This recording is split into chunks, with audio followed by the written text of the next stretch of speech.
మట్టి బొమ్మలు, బొమ్మలు బొమ్మలు, బొమ్మలమ్మ, వినాయకుడు మట్టి బొమ్మలు అంటూ కేకలు వేస్తూ వినాయక చవితి ముందు రోజు బేబీ అని ఒక పాప రోడ్డు మీద వెళ్తూ ఉంటుంది. ఆ రోజు వినాయక చవితి కాబట్టి బేబీ దగ్గర బొమ్మల్ని కొనుక్కుంటూ ఉంటారు. అలా అమ్మగా వచ్చిన డబ్బులతో బేబీ తృప్తిగా భోజనం చేసి తన ఇంటికి వెళ్తుంది. బేబీ తన ఇంట్లో చనిపోయిన తల్లిదండ్రుల ఫోటోల ముందు నిలబడి ఏడుస్తూ, అమ్మా, నాన్న, ప్రతి సంవత్సరం వినాయక చవితిని మన ఇంట్లో ఎంత బాగా జరుపుకునే వాళ్ళమో కదా. కొత్త బట్టలు, స్వీట్లు అన్నీ కూడా మన ఇంట్లో ఉన్నాయి. నేను కొత్త బట్టలు ధరించి వినాయకుడిని ప్రార్థిస్తూ ఉంటే మీరు ఎంతో ముచ్చటపడేవాళ్ళు. మీ ఆనందం చూసి నేను కూడా ఎంతో సంతోషపడేదాన్ని. కానీ చివరికి మీరు లేకుండా నేను ఒంటరిగా జీవితం గడపాల్సి వస్తుందని అస్సలు అనుకోలేదు.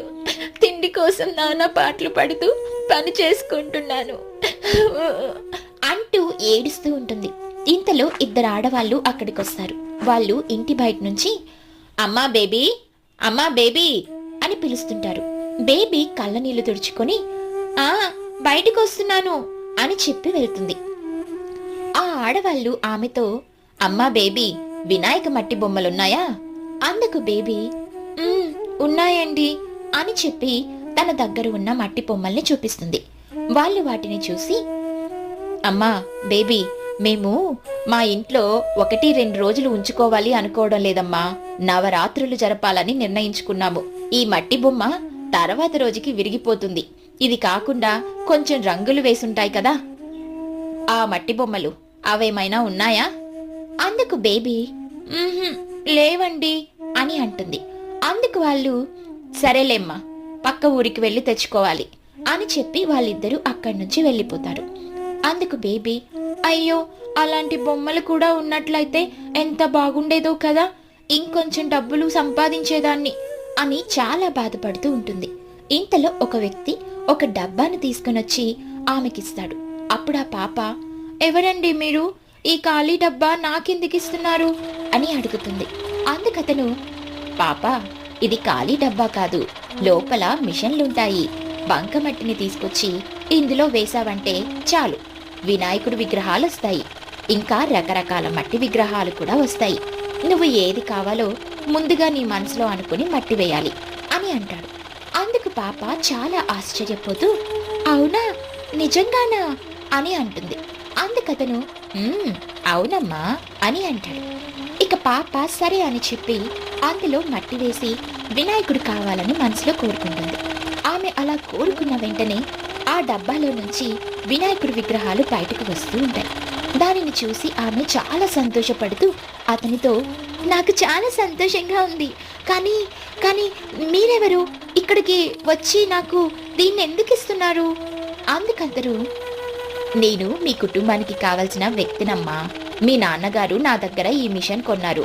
ఇంకా తీసుకెళ్లలేదేంటబ్బా అని చాలా రోజులు ఎదురు చూశాను. ఇంక రాకపోవడంతో నేనే వెతుక్కుంటూ వచ్చాను. ఆ తర్వాత ఇక్కడ వాళ్ళే చెప్పారు, మీ అమ్మ నాన్న ఈ మధ్యనే చనిపోయారని. మీ నాన్న బొమ్మల్ని తయారు చేస్తారు కదా అని అంటాడు. అందుకు పాప ఏడుస్తూ, అవును, మా నాన్న రకరకాల మట్టి బొమ్మల్ని తయారు చేసేవాడు అని అంటుంది. ఇక అతను, సరే బాధపడకమ్మా, ఈ బొమ్మల్ని అమ్ముకుని నువ్వు సంతోషంగా ఉండు, నేను అప్పుడప్పుడు వస్తూనే ఉంటాను అని చెప్పి అతను బయటికి వస్తాడు. అతను బయటికి వచ్చి పెద్దగా నవ్వుతూ వినాయకుడి రూపంలోకి మారిపోతాడు. అతను నవ్వుకుంటూ, శుభం కలుగును కాక అని ఆమెను దీవించి అక్కడి నుంచి మాయమైపోయాడు. అతను మాయమైపోయి సరాసరి ఒక మనిషిలాగా మారి అక్కడ వాళ్లతో, వినాయక చవితికి కావాల్సిన బొమ్మలు బేబీ అమ్ముతుంది, రంగురంగు బొమ్మలు చాలా బాగున్నాయి అని చెప్తాడు. అందుకు చాలా మంది అవునా అని చెప్పి పాప దగ్గరికి వెళ్తారు. ఆ పాప ఆ బొమ్మలు వాళ్ళకి అమ్మి డబ్బుల్ని సంపాదిస్తుంది. చాలా డబ్బులొస్తాయి. ఆ మరుసటి రోజు వినాయక చవితి. అందరూ వినాయకుణ్ణి ప్రార్థిస్తూ పండుగని బాగా జరుపుకుంటూ ఉంటారు. బేబీ కూడా వినాయకుణ్ణి ఇంట్లో పెట్టుకుని పూజిస్తూ ఉంటుంది. ఇంతలో వినాయకుడు సామాన్య మనిషి రూపంలో అక్కడికి వచ్చి తరువాత అతను పాపతో, పాపా, వినాయక చవితి పూర్తయింది కదా, ఇప్పుడు నువ్వు ఆ యంత్రంతో రకరకాల మట్టి బొమ్మలు తయారు చేసి అమ్ముకోవచ్చు అని అంటాడు. అందుకామె సరే అంటుంది. ఆ విధంగా వినాయకుడు అప్పుడప్పుడు వచ్చి ఆమెకు సహాయం చేస్తూ జ్ఞానాన్ని బోధిస్తూ ఉంటాడు. అలా ఉండగా ఒకరోజు పాప పని చేసుకుంటూ ఉండగా వినాయకుడు దూరంగా నిలబడి మనిషి రూపంలోకి మారడం పాప గమనిస్తుంది. దాన్ని చూసిన పాప మొదట భయపడుతూ ఉంటుంది. తరువాత తన మనసులో, అంటే ఇన్ని రోజులు నాతో పాటు ఉంటుంది గణపతి అన్నమాట. నువ్వు నా కోసం వచ్చినందుకు నీకు చాలా కృతజ్ఞతలు. నువ్వు గణపయ్య అని నాకు తెలిస్తే నాతో పాటు ఉండకుండా వెళ్ళిపోతావేమో అని భయంగా ఉంది అని అనుకుంటుంది. ఇంతలో అక్కడికి గణపయ్య మారు రూపంలో వస్తాడు. అతన్ని చూసి కంగారు పడుతూ ఉంటుంది పాప. గణపయ్యకు అర్థమవుతుంది. పాపకి నేను ఎవరో నిజం తెలిసినట్టుంది, అందుకే భయపడుతుంది అని అనుకుని ఏమీ తెలియనట్టుగా ఉంటాడు.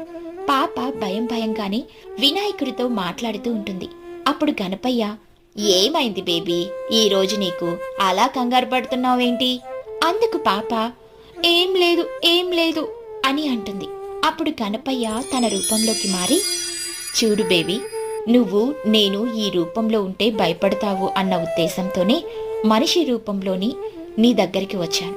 నువ్వు నిజం తెలిసిన తర్వాత కూడా భయపడుతున్నావు.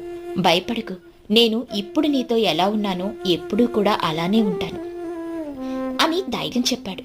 అందుకు పాప సరే అంటుంది. అప్పుడు పాప తన భయాన్ని విడిచిపెట్టి ఎప్పటిలాగే గణపతితో మాట్లాడుతూ ఉంటుంది. గణపయ్య తన రూపాన్ని మార్చుకుని మనిషిలాగే అక్కడికి వస్తూ ఉండేవాడు. పాపకు సహాయం చేస్తూ ఉంటాడు. కొన్ని రోజులకి వ్యాపారం పెద్దదవుతుంది. ఇక ఆ పాపకి జ్ఞానాన్ని బోధిస్తూ వ్యాపారాన్ని తానే స్వయంగా చూసుకుంటూ ఉంటాడు. ఆ విధంగా పాప